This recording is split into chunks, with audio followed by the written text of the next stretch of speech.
Oh, good Friday, everybody. It's the last day of September, and we have pulled over to record a podcast because it's time. There's just too much to talk about. It's the Adam Carolla subreddit.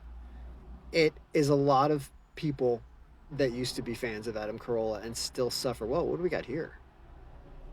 All right, Rachel. She's got like a Tennessee chin, but other than that, all right. All right, in my book, Rachel Lee Cook. Adam, yeah, we're going to do a podcast. I'm Ken Braverman. I'm your host.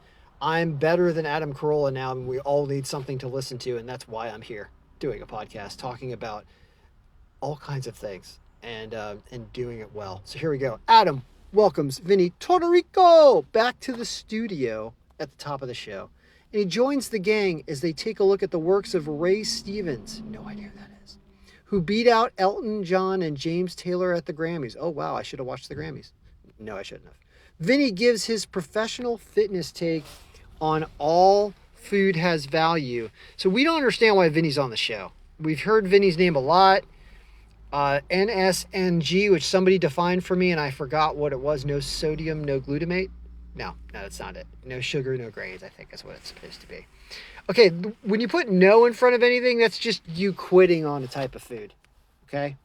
We need a balance of all types of foods. Our body needs a variety of different things. This is why you get scurvy when you're on a boat in the 1700s and don't have any fresh fruit, is you need a variety of fresh food in certain ways. So know this, know that means that you don't know what you're talking about. You need to balance yourself out. I will work on nutrition. I will work on figuring out all the different proteins that need to be properly synthesized in the human body and throw it all in an Excel file and figure out what the optimal diet is or what you need when you are lacking in something. That's something I'm working on along with my human genome analysis sequence and periodic table of elements thing that I'm working on. I will do that. But instead, we have Vinny to listen to here. Vinny, oh, no, we don't want to copy. Vinny says, gives his professional fitness take. All right, anytime anybody calls them a professional, they call themselves a professional in something that doesn't have a profession like that. Like professional fitness is an oxymoron. That's like saying that, that's like people that are professional video gamers, you know? Oh yeah, they do make money on YouTube by streaming their stuff, but who's a professional video gamer, right? Like you sit around and play video games. Like, come on. All right. Adam revisits the time the Young Turks clashed with his opinion on school lunches. Hey, that's where Gina used to work. The gang compares what their breakfasts and lunches were like growing up and how Adam was fed like an elderly person. All right. I don't think Vinny does good things for the show, but I don't listen to the show, so don't listen to me.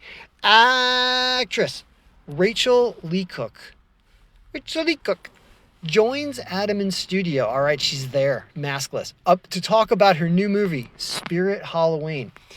Halloween. All right, I won't do a side story about a woman who was in the Nightmare on Elm Street movies but not going to do it. I'm just going to say the word is Lisa Wilcox. I'm just going to say that word. Look her up. Okay, they discuss oversized Halloween decorations, and Brian asks her about the process of filming Hallmark Christmas movies.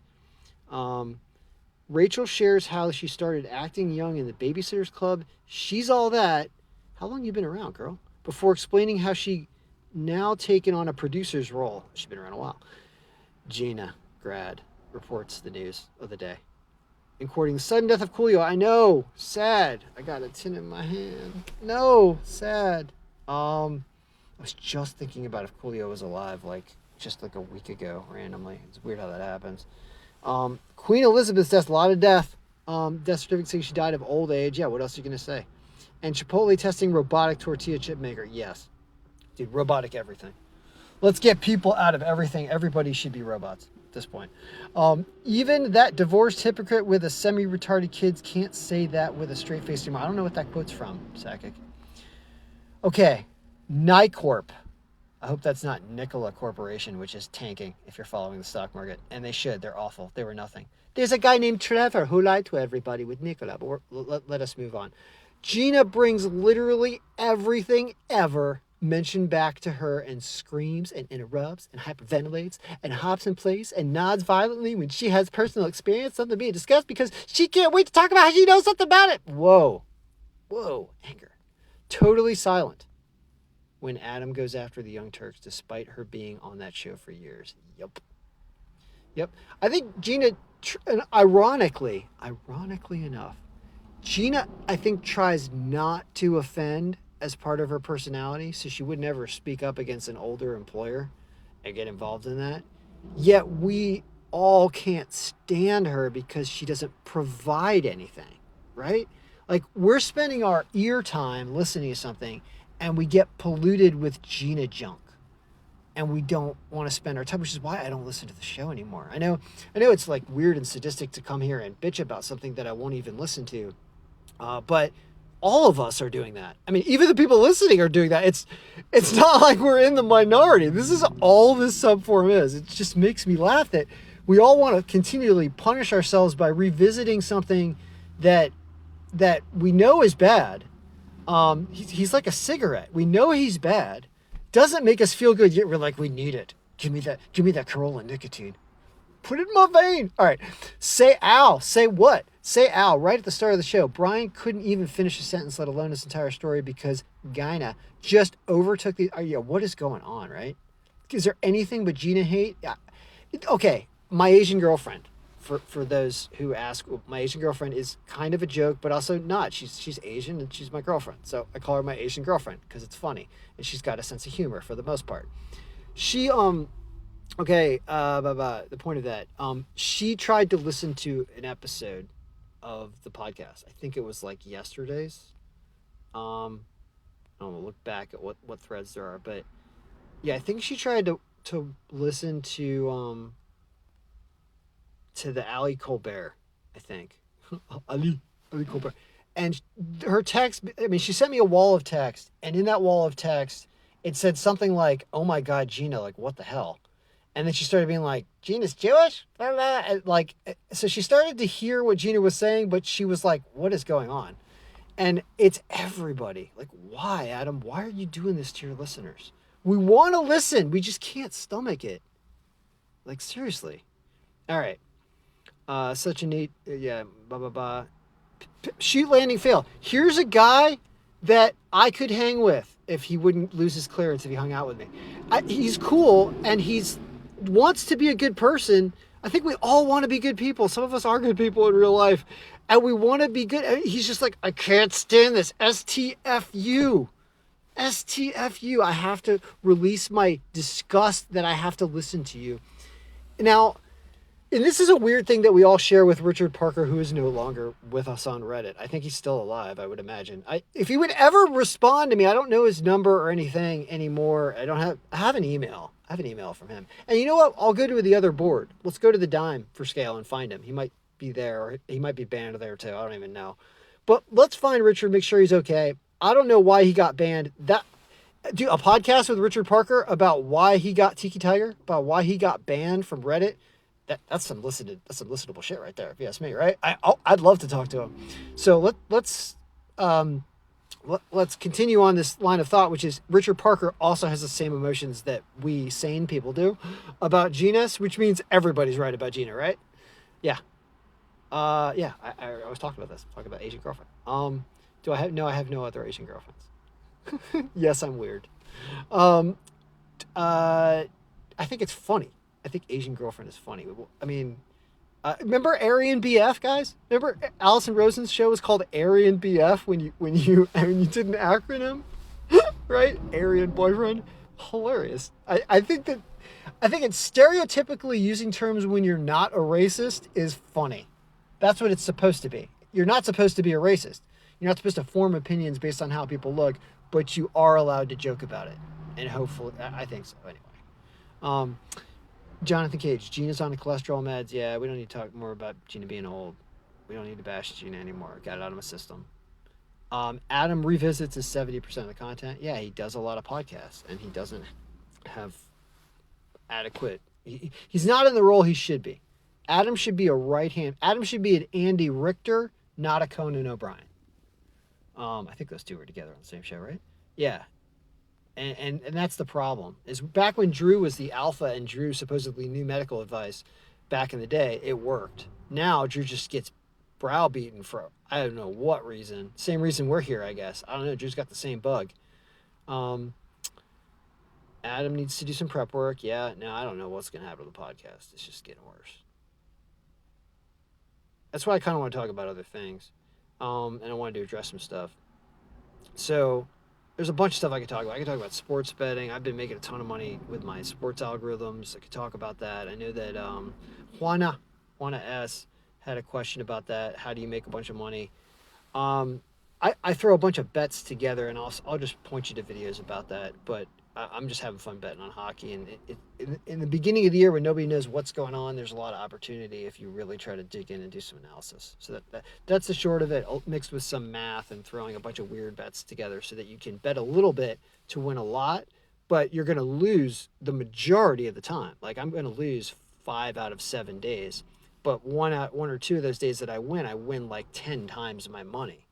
And so that's how it works out long run. So you just got to get used to getting punched in the face every day, and then all of a sudden be like, oh my God, I just won a bunch of money. How'd that happen? That's the way it works. I wanted to talk there's something that tied into what's going on in the judicial system with Carolla that I wanted to talk about, which was I'm actually kind of upset and concerned about what's going on in Florida. That statement could apply to a lot of things in Florida, right? But what's going on with the judge in Trump's district, the judge Eileen Cannon, I'm concerned about what's going on there because that's a situation that, like, it's so egregious what Trump is trying to do that he's basically trying to subvert objective reality by putting people beholden to him in positions of judicial power. So he's trying to get the judge to do whatever he says in his district so he can turn around and file ridiculous lawsuits all over the country or the world even, but especially the country, and his judge will always rule for him for whatever reason, for whatever agreement they have. And it's so perverted, and it's against like everything I feel is good about the judicial branch. Is if the judicial branch is like, you could appoint someone and then they could do nothing but skirt around real law and try to award everything in your favor in your district all the time. Like they had this problem in like Eastern District of Texas with the patent troll stuff that happened with Carolla years ago, which is they had a favorable district judge that was always awarding these cases to companies that were filing for patent infringement on ridiculous stuff in his district, so that everyone had to fight them legally and pay a bunch of money to fight their patent case. Otherwise, and they had to go to Texas because, like, you know, so it's abusing the judicial system to not be objective and to work for the power and benefit, both financially and otherwise, for the people bringing cases and taking advantage of it. That is something that's very scary. And while there is an appellate structure there's an appellate system and a hierarchy of things, you can see that Trump has tried to pack the Supreme Court, and he has successfully actually packed the Supreme Court by not having debate on people like Kavanaugh, or not enough debate on Kavanaugh, and Amy Coney Barrett got hardly any debate. They, like Chuck Grassley, you know, he's an Iowa senator, I think. He just flat out like made up laws, and you could see Richard Blumenthal was like yelling at him like, dude, where are you saying that we have enough of a quorum when all these people second that we shouldn't be doing this review of Kavanaugh right now because we got a bunch of information that just came to light, and it looks like he was a sexual predator. Essentially, he's definitely an alcoholic. Like, there's a reason why he's been nominated by Trump, a guy who's a traitor to the United States. It wasn't even known to the extent at that point, but now it is. I mean, now essentially we've got a traitor that we haven't locked up that's continuing to try to incite violence and attack our American way of life and instill his own subjective reality over our objective lives. Like, when somebody can just say that this is the way things are when they aren't, and we all prove that they aren't what they say you are. Like, you didn't win, you lost, and that's why we removed you. You tried to kill the vice president so that you could declare martial law and retain power. You did everything you could. You're just so dumb that you weren't, I'm talking to Trump right now. You're so dumb that you weren't able to fully complete it, and you're still trying, and we still haven't locked you up yet, and judges that you've appointed are continuing to help you.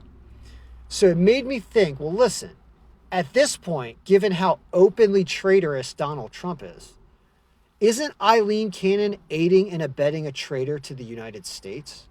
And her role as a judge should now be looked as one as maybe she is a co-conspirator with Donald Trump. If she's going to try to halt national security investigations out of jurisdiction, I don't know how she doesn't become a defendant in this case, which only makes it even more obvious that she cannot preside over a case where she was appointed by the man who is the plaintiff. I mean, the most obvious conflict of interest ever. So obvious that it should not be allowed automatically. I can't believe there isn't a law that says, judges' conflict of interest when you're appointed by someone, you cannot preside over their case. When they put you in the job, the reason why you get a lifetime appointment is because you get appointed. Well, Trump essentially strong-armed the Senate through threats from the Russian mob to confirm his judges. And so she's placed there illegally anyway, if you look at it that way. And now she's co-conspiring, clearly, with Donald Trump. She's taking orders from him. There's clearly a back and forth and an agreement between the two of them, which is why she is there. That situation is scary. It's scary and it's disgusting, and it needs to be remedied. And this is a conversation that can happen on this subreddit because there's a lot of really intelligent people that are paying attention to things on this subforum, but it can't happen clearly on the Adam Carolla show because Adam does not want to admit when he's wrong. And people that don't ever admit that they're wrong cease to grow as human beings. And we've seen the show cease to grow and essentially devolve. And it's because of the lack of an open mind and admitting you're wrong and changing your mind when you figure out you are. And I think that a lot of us would come back as listeners if we saw this epiphany that I've hoped for that Adam has, which involves putting down the bottle, because he's got to redirect the energy that he has for ignoring the world and drinking into wanting to explore the world and learn and be happy. And that's a really, you'd think if you had an addiction medicine specialist that could help you out with that maybe you could make that transition. But this is one of the reasons why I think a lot of us have lost respect for Drew as well, which is, the person you did a show with for all those years is devolving and destroying himself alcoholically. It's not just us witnessing this from afar. It's clearly happening. How can you sit back and not say anything even about that? Maybe he does. I don't think he does, though.